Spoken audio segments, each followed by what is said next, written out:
রাষ্ট্রীয় পৃষ্ঠপোষকতায় যদি কেউ মিলাদের বিরুদ্ধে বলে, কিয়ামের বিরুদ্ধে বলে, আমরা তাদেরকে ছাড়বো না। ঠিক কিনা বলে? বিশেষ করে দেশে আরেকটা কথা, বাংলাদেশে যত তৌহিদি জনতা দেখেন সবাই কিন্তু নবীজির প্রতি ভিন্ন একটা মহাব্বত। আজকে এখানে মিলাদ হয়েছে, খুশি না বেজার? কি খুশি না বেজার? সচরাচর কি মিলাদ এখানে হয়?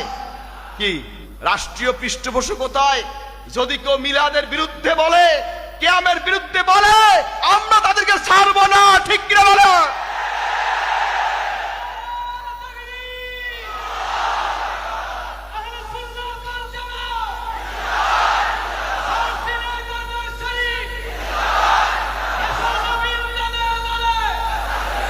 হাজরিন, আমরা বেদাতি সুন্নি নয়, আমরা শরিয়াতি সুন্নি। ঠিক কিনা বলেন?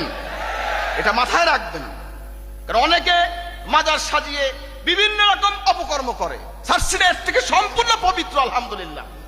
শরিয়াত ভিত্তিক আমরা কিয়াম করি, মিলাদ করি, মানুষকে সুন্নাতের রঙে রঙিন করার তালিম দেওয়া হয় সার্সিনা থেকে, অন্য কোনো উদ্দেশ্য না। এই জন্য আমাদেরকে ভুল বুঝবেন না, বেদাতিদের সঙ্গে আমাদের মিলাবেন না, হিসাব করে চলবেন। আল্লাহ পাক আমাদের সকলকে কবুল করুক।